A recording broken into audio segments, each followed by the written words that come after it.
बोलिए श्री सद्गुरुदेव की। सद्गुरु श्री कबीर साहेब की।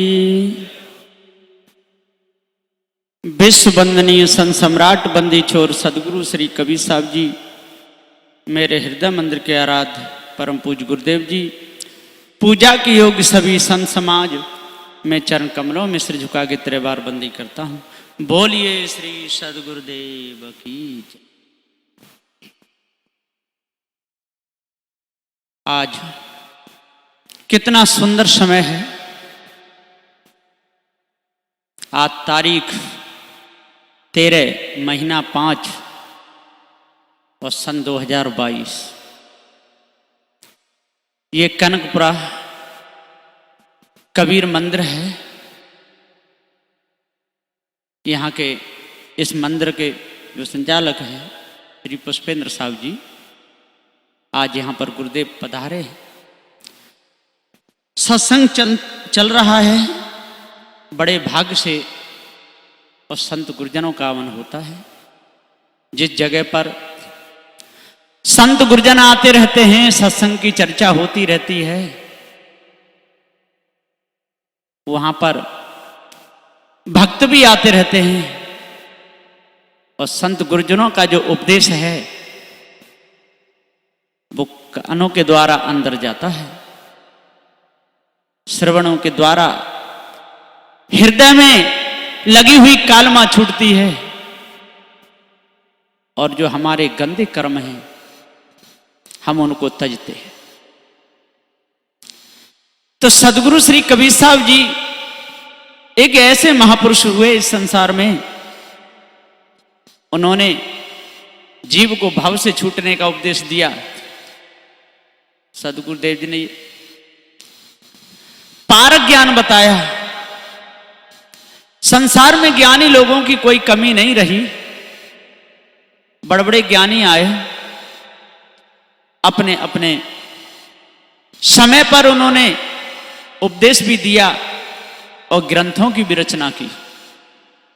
उसी श्रृंखला में, उसी धारा में सद्गुरु श्री कबीर साहब जी भी एक महापुरुष हुए।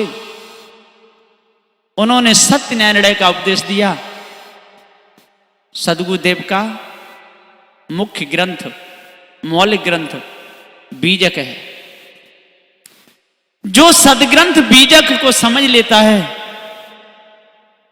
उसके अंदर की कालमा मिट जाती है। फिर उसको कोई राग, द्वेष, छल, कपट उसके अंदर में नहीं रहता, बिल्कुल भाग जाता है।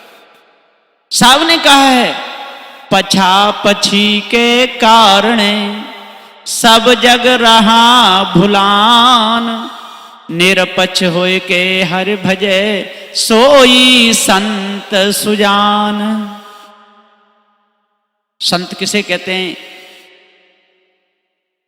जिसके अंदर की कालमा छूट जाए और बाहर लोक दृष्टि में भी उसका सही पवित्र शुद्ध व्यवहार हो और सभी प्रकार के विकारों से रहित हो, उसको संत कहते हैं। पछापछी के कारण सारे संसार में और पक्ष लगा हुआ है। पक्ष और अपक्ष के चक्कर में सारा संसार भूला हुआ है।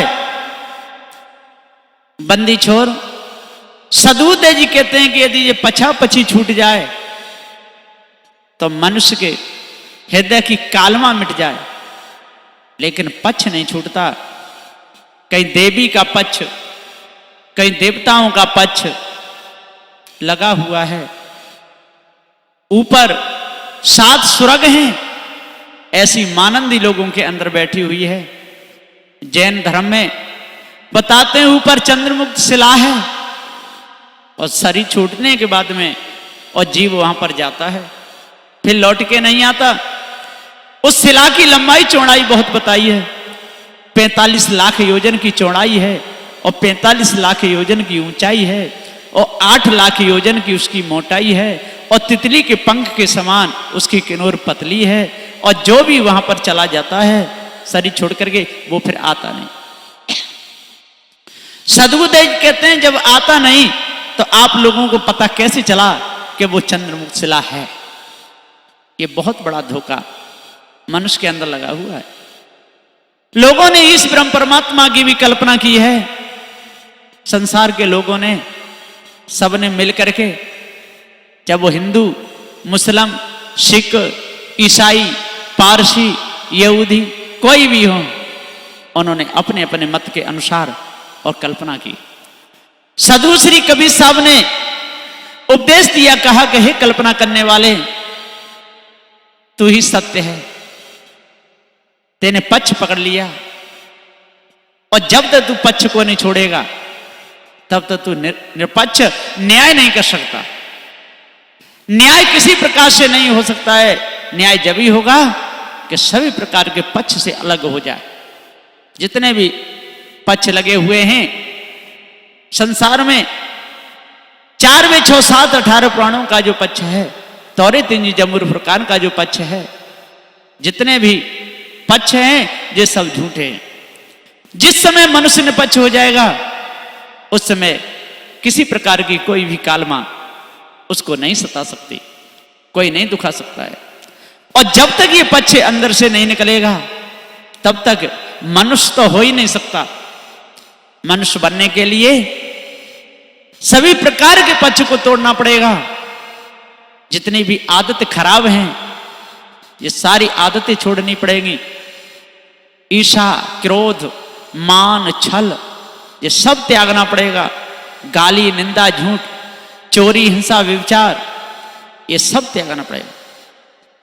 सदगुरु श्री काशी साहब जी कहते हैं, सब सिद्धांत कौन कियो जग में, आदम मानुष तुम्ही तो हो, ईश्वर खुदा जगत का करता, कल्पना किया सो तुम्ही तो हो। सब सिद्धांत कौन कियो जग में? भैया विचार करो, सबसे कह रहे हैं विचार करो, सब सिद्धांत कौन क्यों जग में? जितने मतपंथ सिद्धांत चल रहे हैं इनको कौन चला रहा है? जितने बड़े बड़े हॉस्पिटल चल रहे हैं इनको कौन चला रहा है? जितने यंत्र संसार में बनाए गए इनको कौन बना रहा है? इनको कौन चला रहा है? यंत्र बिगड़ता है तो कौन बनाता है? हवाई जहाज को कौन उड़ाता है? फिर ऊपर से नीचे कौन उतारता है? ये विचार करो, सब सिद्धांत कौन कियो जग में? आदम मानुष तुम ही तो हो। सदगुरुदेव कहते हैं आदि मानव। आदि मानव क्यों? कबीर सिद्धांत के आदि गुरु कौन हुए? सदगुरु कबीर साहब जी हुए, पार्क सिद्धांत के आदि गुरु। इसी प्रकार से आदि मानव क्यों कहा गया? जब से मां के गर्भ से आता है तब से वो मनुष्य कहलाता है। और पहले जिस खाने में हो उस खाने की देह देख करके और पता चला जाता है कि ये कुत्ता है, बिल्ली है, बंदर है, सूकर है, कुकर है, मशा, मखारी, हाथी, घोड़ा। तब तो जब ये सब सिद्धांत कौन क्यों जग में, आदम मानुष तुम ही तो हो। जब जब तू शरीर धारण करके आता है और तब जितने ग्रंथों की रचना तू ही करता है, मत पंथ सिद्धांतों को तू ही चलाता है, लेकिन अपने आप को भूल जाता है। ये बड़े खेद की बात है। आदम मानुष तुम ही तो हो। ईश्वर खुदा जगत का करता और कल्पना की आस हो तुम ही तो हो। ईश्वर की कल्पना करने वाला, खुदा की कल्पना करने वाला, जगत का कोई करता है, उसने सारा संसार बनाया हुआ है। एक दिन ये सारा संसार उसी में जाकर के मिल जाएगा। ऐसी कल्पना करने वाला कौन है? ये सब मनुष्य हैं। दो ही रूप दिखते जग में, एक नर एक नारी। अब लोगों के अंदर ऐसा भ्रम होता होगा कि दो रूप का नर और नारी, और तीसरा इसमें हिजड़ा भी तो होता है, वो भी इसी में आ गया, वो भी मनुष्य जन्म में ही आ गया। तो नर और नारी। तो सदगुरुदेव जी पुकार के और समझाते हुए कहते हैं कि ये वासना बस, जब ये जीव शरीर धारण करता है तब एक नारी का और एक नर का, और जब शरीर छूटता है तो न ये जीव नर है और न नारी। जीव न नर है न नारी, ये अजर अमर अखंड अविनाशी है। जो वासना तज देता है वो ही बचता है। तो सब सिद्धांत कौन कियो जग में, आदम मानुष तुम्ही तो हो। ईश्वर खुदा जगत का करता, कल्पना किया सो तुम्ही तो हो। वेद शास्त्र प्राण जितने भी बनाए हैं ये सब जीव ने ही बनाए हैं। वेद शास्त्र प्राण मत जीते, ये सारे के सारे इन मनुष्य ने बनाए। इसी में ये मनुष्य अपने आप को भूला हुआ है। 4 वेद, 6 शास्त्र, 18 प्राण, ये किसने बनाए? इस मनुष्य ने बनाए। तौरेत इंजील जम्मूर फुरकान ये कौन बनाया? इनमें शेख सैयद मुगल और पठान ये कौन बनाया? अबू बकर उस्मान अली, ये सब के सब मनुष्यों के ही नाम पड़े और ये नाम मनुष्य नहीं रखे। नासूत, मलकूत, जबरूत, लाहूत, ये कौन बनाया? ये मार्ग मुक्ति कौन चलाया? ये मनुष्य ही बनाया। हकीकत, मार्फत, ये कौन? मुसलमानों में जिमी, ये मुक्ति कौन बनाया? रोजा सुन्नत बांग नवाज, ये किसने चलाई? मनुष्य ने। तो वेद शास्त्र विद्या कलादिक और वाणी बनाया तुम ही तो हो। वेद शास्त्रों के बनाने वाले, रचना करने वाले ये मनुष्य ही हैं। पर इसमें 4 फर्के हो गए। कहते हैं ब्राह्मण, क्षत्रिय, वैश्य और शूद्र, पर हैं तो मनुष्य। ये सारी रचना मनुष्य की है, गधा घोड़ाओं की नहीं। गधा कोई कलम नहीं चला सकता, गधा कोई ग्रंथ नहीं लिख सकता, समाज में उपदेश भी नहीं दे सकता, न ऊंट दे सकता, न हाथी, कितना विशाल जानवर है वो भी नहीं दे सकता। सबसे बड़ा विशाल काय मगरमच्छ को बताया गया है। मछली का आकार बहुत बड़ा, लेकिन किसी को उपदेश नहीं दे सकती। और मनुष्य उपदेश दे सकता है, पढ़ लिख करके विद्वान हो सकता है, महापंडित हो सकता है, लेकिन इनमें भी राग द्वेष घुस गया है कि वो मैं बड़ा और वो छोटा, ऐसा हो गया है। ये बहुत बड़ी भूल है। जब तक ये भूल नहीं मिटेगी तब तक ये मनुष्य भूला ही रहेगा। तो वेद शास्त्र विद्या कलादिक, वेद शास्त्र विद्या कलादिक, वाणी बनाया तुम ही तो हो। 14 विद्या, इनको बनाने वाले कौन? ब्रह्म विद्या, रसक्रिया, काव्य वेद, ज्योतिष, व्याकरण, ये सब बनाने वाला धनुर्विद्या, रसक्रिया, काव्य वेद, ये सब को रचना करने वाला, नाटक, चाटक, चातुरी, अश्वारण, ये सब विद्याएं हैं। इनको बनाने वाला, इनके अनुसार चलने वाला कौन है? ये मनुष्य है। तो वेद शास्त्र विद्या कलादिक, वेदों के रचयिता 4 हुए, सूर्य, वायु, अंगिरा और अग्नि। इनमें भूले रहे। और जैमिनी, कणाद, गौतम, शेष, कपिल और व्यास। जैमिनी, कणाद, गौतम, शेष, कपिल और व्यास, ये 6 शास्त्रों के रचयिता हुए। 18 पुराणों के अलग अलग हुए हैं। यदि उनका पूरा विस्तार बताया जाए तो बहुत लंबा हो जाएगा। तो सदगुरु श्री काशी साहब जी कहते हैं कि वेद शास्त्र विद्या कलादिक वाणी बनाया तुम ही तो हो। ये सब का बनाने वाला कौन है? ये जीव है। कर्म, उपासना, योग, ज्ञानादिक मार्ग चलाया तुम ही तो हो। कर्म मार्ग को चलाने वाला, उपासना मार्ग को चलाने वाला, योग मार्ग को चलाने वाला, ज्ञान मार्ग को चलाने वाला, कर्म, उपासना, योग, ज्ञानादिक मार्ग चलाया तुम ही तो हो। इन सारे मार्गों को चलाने वाला और तुम ही हो। और पूरब से पश्चिम तक, पश्चिम से उत्तर में घूमने वाले तुम ही हो। 10 दिशाओं में विचरण करने वाले तुम ही तो हो। पूरब, पश्चिम, उत्तर, दक्षिण घूमने वाले तुम ही तो हो। नैऋत्य, आग्नेय, वायव्य, ईशान्य, अर्ध और ऊर्ध्व, ये सारी कल्पना करने वाले आप ही हो। 4 वेद, 6 शास्त्र, 18 पुराणों के रचयिता आप ही हो और कोई नहीं। तो कर्म, उपासना, योग, ज्ञानादिक मार्ग चलाया तुम ही तो हो और कौन है? कोई नहीं। खानी, वाणी, स्त्री, पुत्र, धनादिक माया में फंसता तुम ही तो हो। खानी जाल में फंसने वाले, मौज में खुशी खुशी से विवाह शादी करने वाले स्वयं आप ही हो। लेकिन दोष लगाते हो माता पिता को।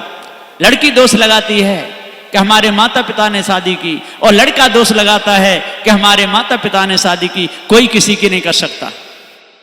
यदि कोई मर जाए तो कोई किसी के साथ मरता नहीं, और यदि कोई कहीं चला जाए तो कोई किसी के साथ भागता नहीं। ये चेतन जीव कर्म अभ्यास बस जन्म धारण करता है, और यहां पर यदि वासना मिट जाए, अलग होना चाहे तो खुशी खुशी से हो सकता है। कोई किसी को फंसा नहीं सकता, कोई किसी को गिरा नहीं सकता।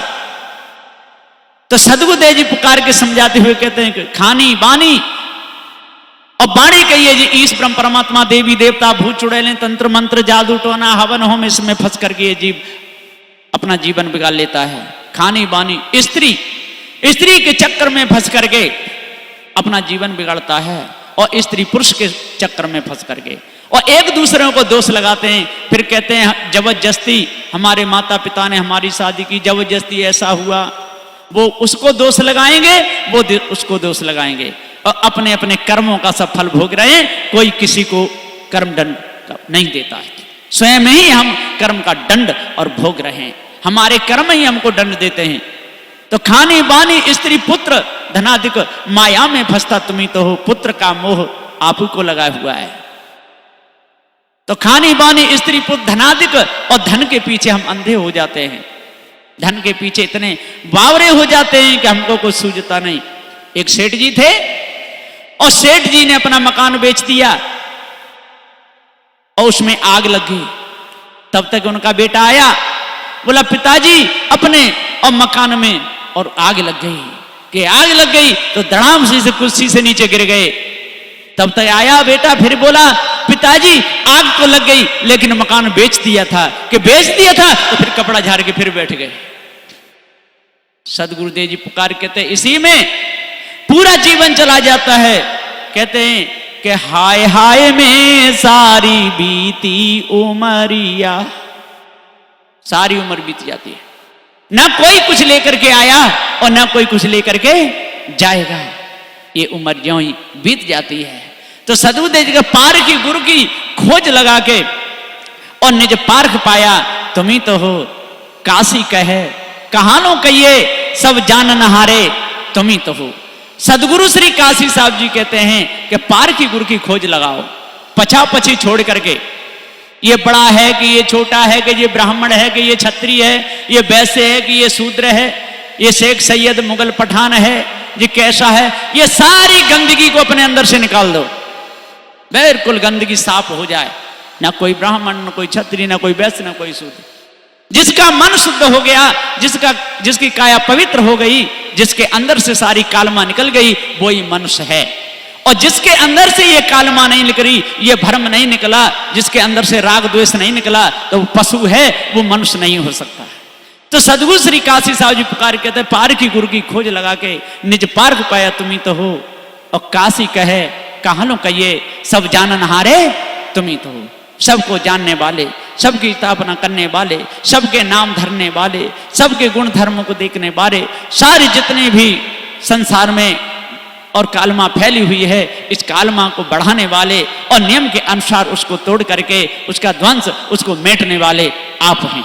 यदि आपने ऐसा नहीं किया तो आपका हृदय और कालमा से भरता चला जाएगा।